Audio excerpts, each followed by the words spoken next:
Happy New Year, friends and allies. I got this Christmas present from me aunt. It's a party cannon for indoor/outdoor use. Well, we re between some amount of doors. I think you re supposed to twist it. So, let's celebrate New Year together for the Queen. This is me, this is my duvet. It's fucked.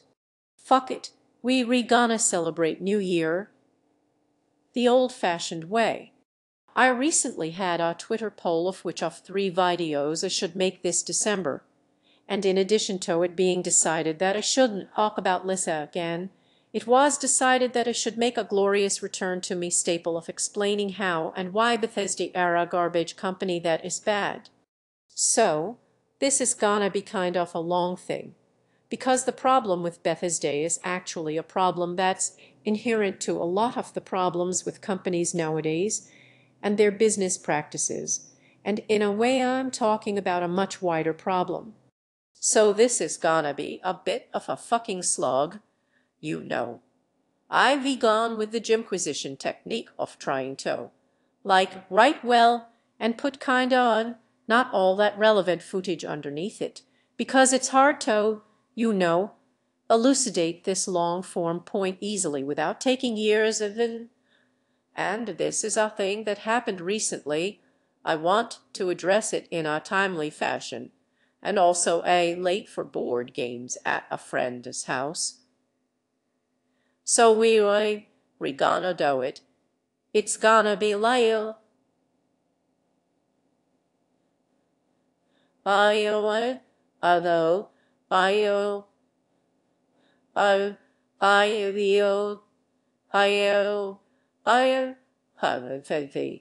So, strap yourselves in. Oh, I should ve got a strap. I should ve got, like, a prop strap for this, and that I should be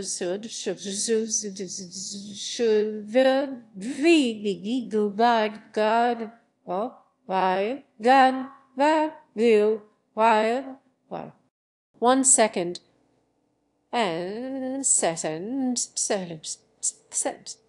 oh, that's right. Fuckers, strap yourselves in. I found a belt. It's time to get sanctimonious about the future of the games industry. My stance on Bethesda games is already well known, but Mr. Softworks, if that is his real name, well, actually, Iguus its ZeniMax, recently managed to sink to a level beyond simply remaking the previous Elder Scrolls game, but worse, each time culminating in straight-up putting out the last game with better water textures and somehow more bugs. All that stuff was obviously bad. You don't need anyone to point that out.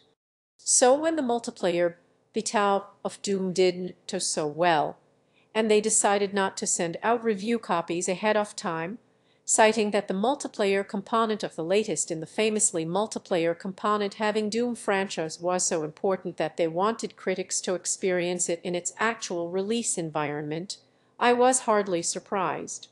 It was very clear that it was just a flimsy justification for trying to ensure people buy the game before critics have a chance to get a look at it and recommend otherwise. Luckily, though, a miracle happened.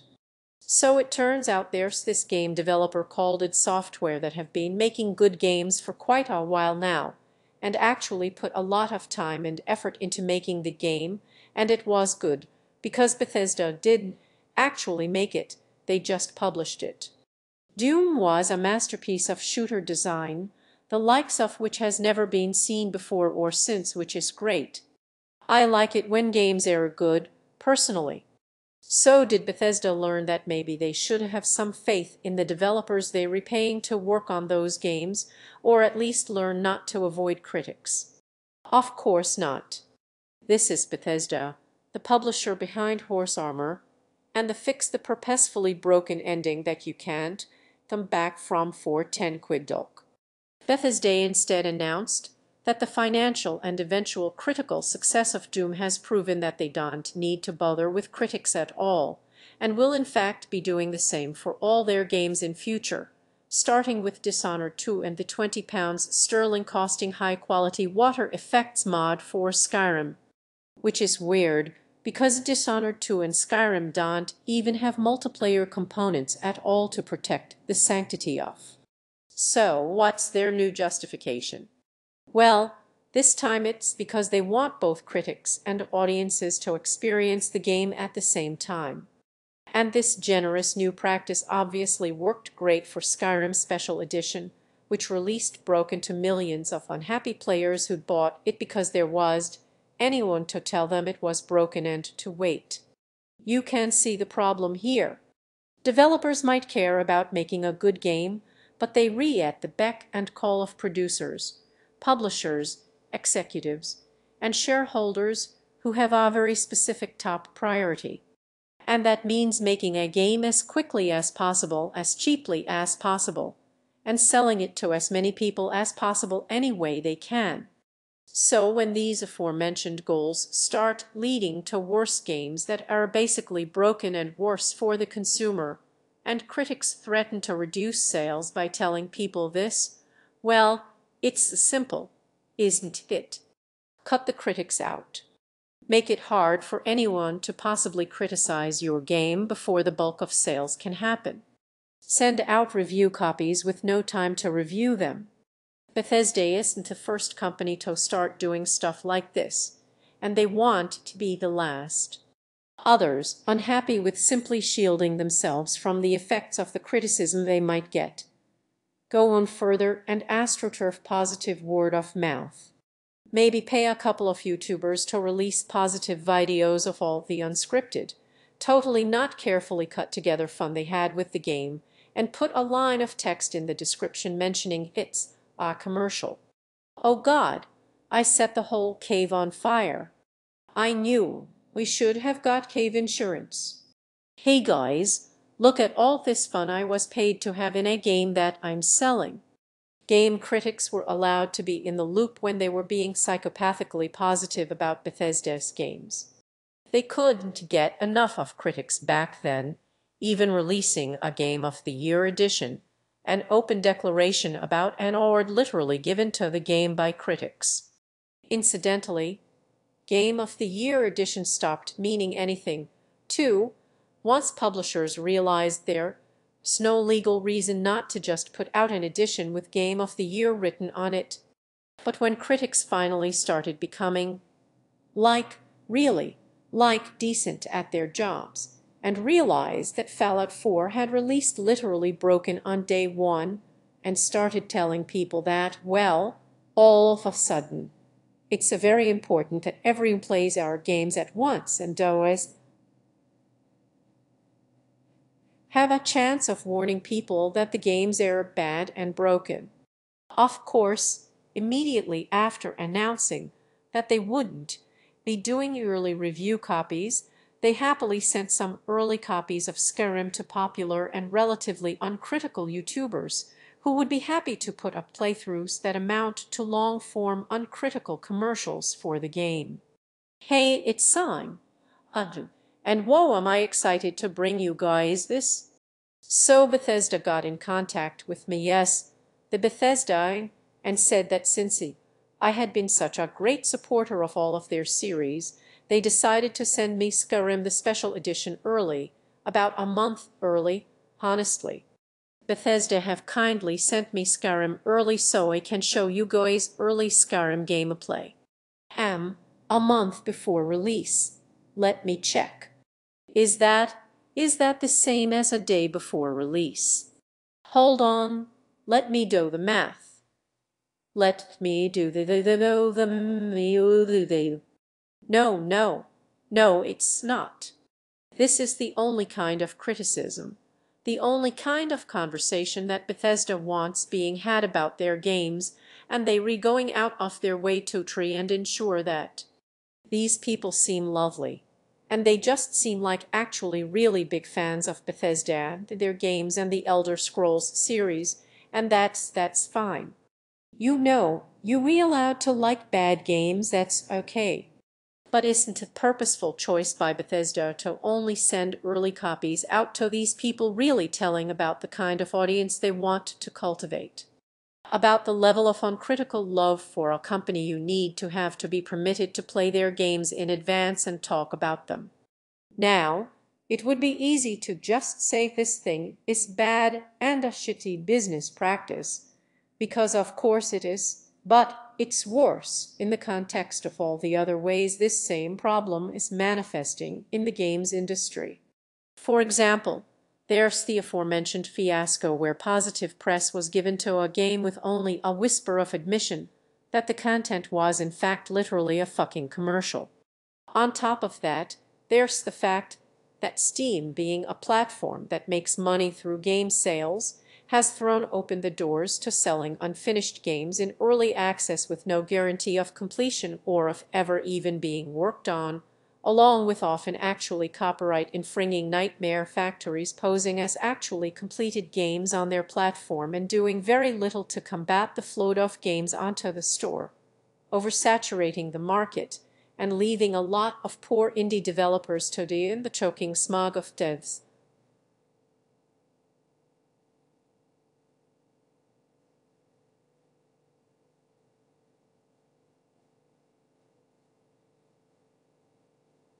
Adu, video, do, bow, bio, the video, do, bio, bio, Bo, bo, bo, bo, bo, you, so, bo, do, the view you see the so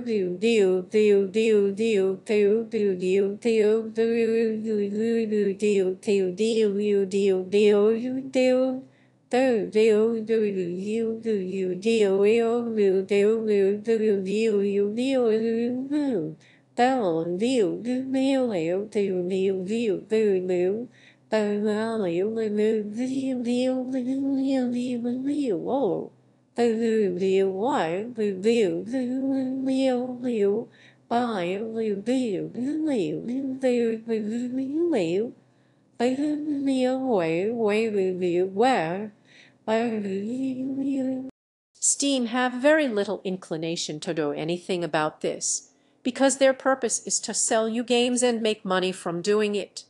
Why take anything off their shelves? Just on to buy it, or make sure you play it for under 2 hours. So what we re-seeing is actually a very consistent pattern. Business decisions that are bad for consumers and games and the overall health of the entire marketplace, but which work out just fine for the bottom line of the people running the company making the decisions in question. Which is the worst kind of problem, because it means the people causing it have no reason to fix it, or in the case of Bethesda's stance on critics, are causing it on purpose. And this affects the quality of games and gaming culture in every direct way. Good criticism is the soul of media. What scares me about these business practices is that they cut out not only the presence of criticism in the process at all, but also, effectively, the need for the game to even be good. I want there to be another game like Doom, another revolutionary thing that pushes the envelope, and what chance does that have of happening if the big developers can get away with selling you any old crap or a re-release of the crap from 2011 because there was a fancy pro-order bonus? Game publishing is far from the pure happy-go-lucky relationship I expected as a wee bairn, where a developer works on something, helped by a publisher that wants quality and makes sure it's good and sells it to an audience that finds themselves satisfied, and the company could possibly rise to the top based on praise from a healthy, critical environment. It's more like an active war between the company's ultimate goal of profit margins and everyone else. The people who want to not get a shitty, broken game, the people who want to warn them about it, and the people who actually want to do a good job and make games for a living. You see stories about Crytek not even bothering to pay its employees when the company isn't making enough money, even though we can all be sure the people who made that decision and their shareholders want to see any kind of pay cut at all, treating their employees like, well, expendable playthings for whom decency is optional. The CEO of ZeniMax doubtless wishes his company's games were good and on some level cares about making a quality product. I am sure he does. That would certainly help. But the bottom line clearly matters more than that, doesn't it? A spreadsheet said there would be more money if the critical establishment was circumvented. People were kept ignorant and were overall marketed to by the less critically discerning people they resubscribed to on YouTube. And so that was the decision that was made. It becomes frighteningly clear that companies acting in their own best interest is almost inherently bad for everyone involved. But you didn't click on a video about video games to get a lecture about the inherent structural antagonisms of free market liberal capitalist economics, did you? All this talk of problems and complaining. Where's talk of the solutions, you Winnie twerp? I hear you ask. Well, firstly, thanks for trusting me personally with coming up with how to save the games industry. I appreciate the support. And secondly, only thing I definitely sure isn't the solution is simply talking about how bad this stuff is whenever it does happen. You know, just talking about it doesn't really help. And neither does this attitude I've seen quite often on YouTube where people will talk about the bad thing that's happened and then be like, hey, companies, start treating us better out of the goodness of your hearts. Publishers, stop pushing out incomplete games. Be brave and push back the release date if you have to. Give us games that are complete, that are in full working order, and that aren't missing any features. If I'm giving you 40 off my hard-earned pounds, that's not too much to ask in return. Ye just to them to be brave. That'll fix it. Again, you already bought the game, and all you did was expect better from a company that already has your money. If I'm giving you 40 off my hard-earned pounds, do you think developers are really gonna start delaying games in order to release a finished product when the business model works? So what's the alternative? Now, I could just say, viewer beware, scream caveat emptor, and run off into me survival shelter with backup Bitcoin wallets and posters of Ayn Rand, Rand Paul, Paul Ryan, Ryan Rand, Nand Paul, Ranin and Skeletor, but short of giving you directions to your local library where you can find a copy of the Grundrisse, the unfortunate thing is there isn't any other option than to become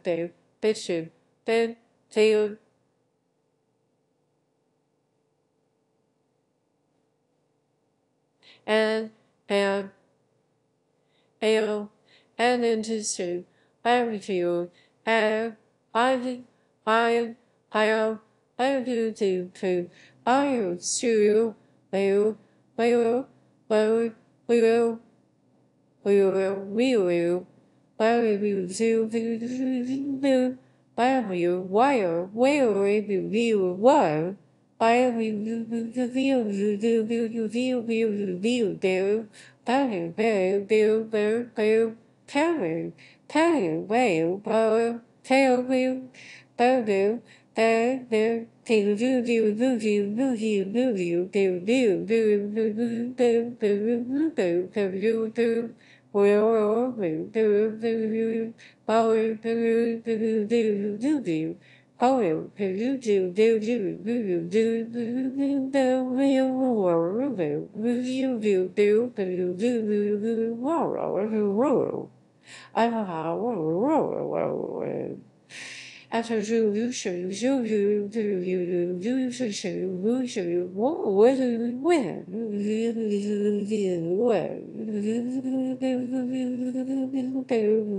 we have to become more savvy than ever, not just for the short-term benefit of not playing bad games, but the long-term one of protecting the industry from profiting from business practices that will lead to good games being less likely to actually happen.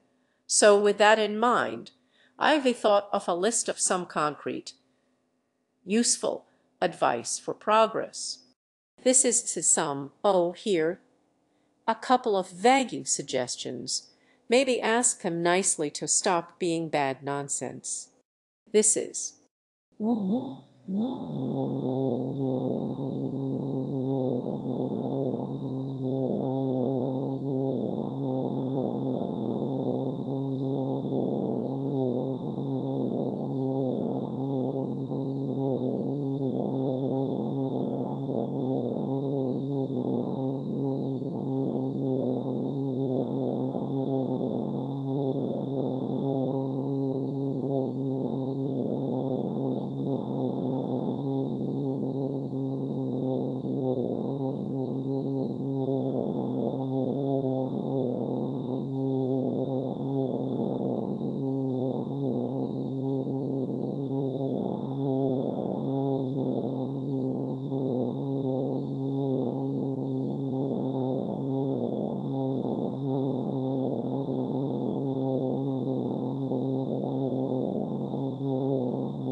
Bomberguy's comprehensive manifesto for saving games and thoroughly decriming the industry as a whole 2017. 1. Do not buy games from publishers who support bad business practices. Straight up, if a company no longer cares about the critical process or about being good, you should no longer care about paying them for it. This means you might not get to play Fallout 4, remastered with slightly prettier water edition that guarantee you is in the works right now, or you might not get Watch Dogs 3's protagonist's iconic frozen-themed Poundland tat when you pre-order. Oh, for fuck's sake. But by buying into it, you are literally supporting them doing that. Don't let it continue to be profitable to do it. Please, you will thank me for this. Just don't. If you do, you are helping make gaming worse and should probably be arrested. This issue is very slightly complicated by the fact that, yeah, Doom turned out to be good, and as you can see from this footage, I clearly did buy Doom, but I bought it in a sale. Oh, and if Doom were to be released now after all of this, I probably wouldn't ever, because this shit's fucking important. Good guys. 2. Support independent developers. It's very easy to pretend video games are a meritocracy where good video games rise to the top and make a lot of money inherently. But considering factors I already talked about, like the oversaturation of Steam with fucking garbage and bulk and free-to-play and garbage, word of mouth is more important than ever in promoting games that don't pay.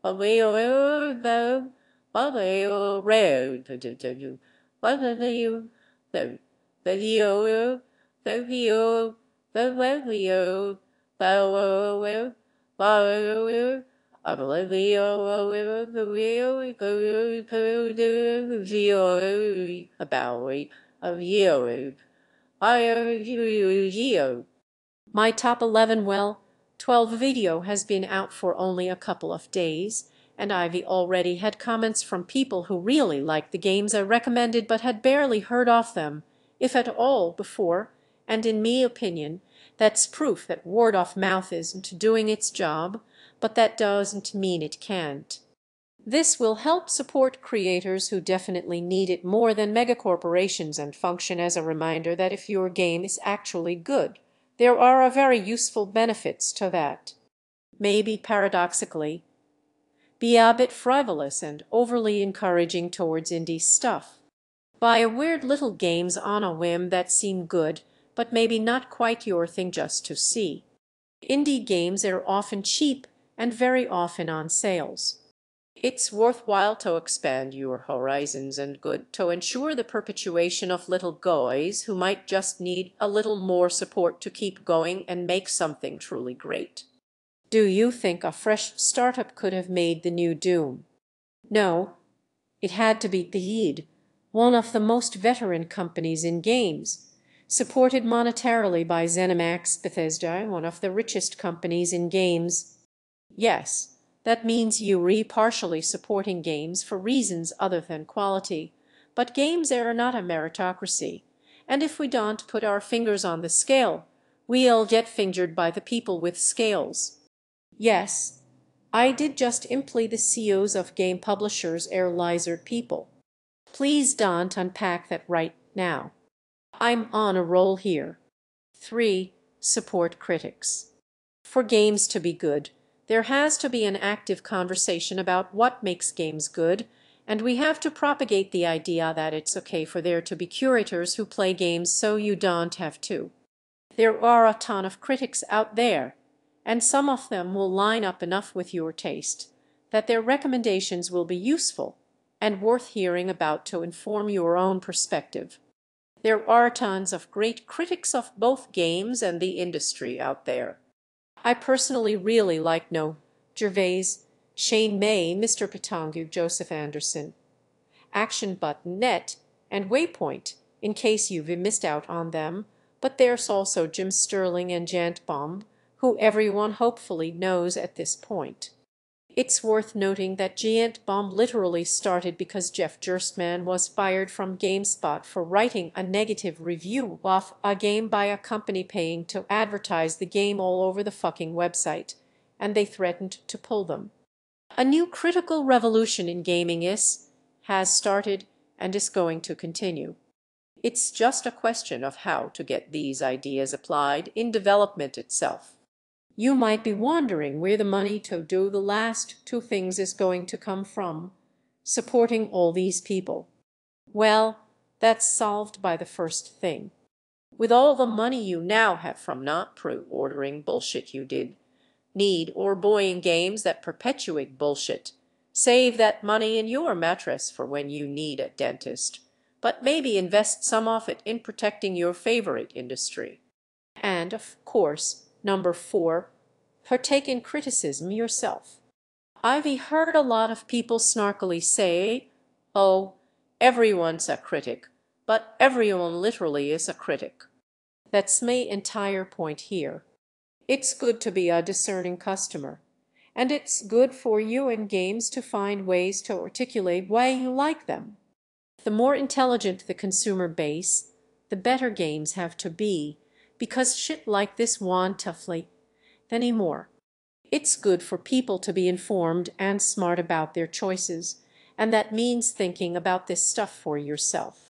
I constantly get curious cats and asks and tweets and comments asking about the specifics of design ideas we presented and calling me out on aspects I might be wrong about, and this is good. It's not a competition with the goal to be the smartest. It's a conversation with the goal to help come up with a useful perspective together. You see all these people who just hit dislike and ran away. You see all these flippant comments that provide nothing. You think these people are gonna be considerate about the effects of continuing to pre-order garbage. No. If more of us are less like this because we think about this stuff and try and communicate about it with each other effectively, everything can and will get better. So to sum up, basically, Don't to support developers who do bad business practices, who do bad stuff. Just don't. Emailing them's not gonna work. Asking them nicely's not gonna work. Yelling sanctimoniously at them's not gonna work. Don't to buy the games. Don't pre-order games ever for any reason. Find critics who either line up with your views so you know you can trust them, or whose views are interesting enough that you can gain some useful perspective and support the shit out of them. Think a lot about games. Think too much about games. Start reading books with charts and graphs in them and worrying if you might be thinking a bit too much about games, but then push past that and realize that it doesn't matter if you becoming a bit pretentious, because pretentiousness is just getting to a higher thing that you might not reach, but you might reach it. Have a nice time thinking about stuff. Maybe share your ideas with the rest of the world. Maybe become a major critic yourself, or at least engage critically with things, because that makes you a smarter person and a better consumer. Don't worry about thinking too much about something that you care about. Maybe try and get Tim to let you write for Action Button net and get turned down. And to you for Action but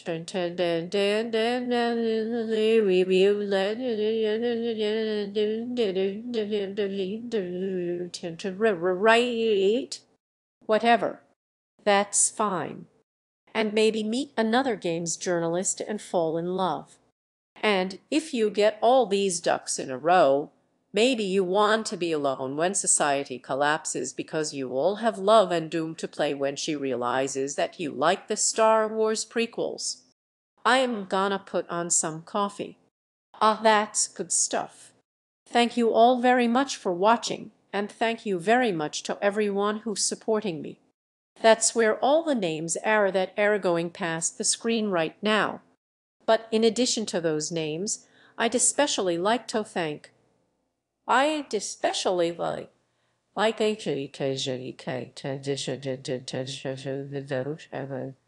cut to the recording I did earlier. A mysterious benefactor. David, the benevolent malevolence.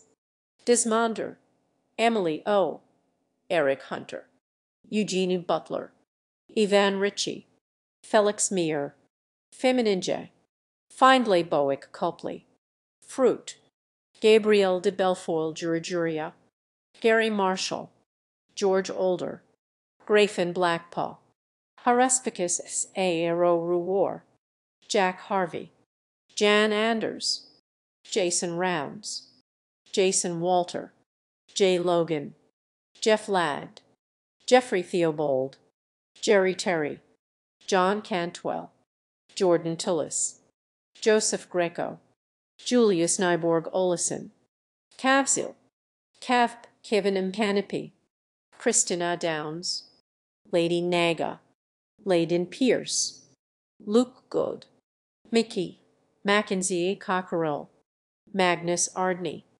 Malarkey Bingo, Marco Shade, Mike Stanley, Mr. Clonum, Mr. Xenophobe, Mans Silverplatz Thunstrom, Neverminder, Niels Abilgard, Olivia Mello, Owen Piper, Philip Huber, Pontus Firm, Rebecca Washam, Recovering Zombie, Renese, Rickett Hevosmar, Richie Mainville, Robert Phillips, Samael, Sammy J, Kemp, Siegfried Pinzer, Silas Pumpkins, Spilt Coffee, Stephanie Aldrich, That Was Sky, Thomas Kistner, Jenny Engel, Tom Martell, Zacharia Taylor, Zachary Clark, Lizzie Roberts, Parker Anderson, Rikami,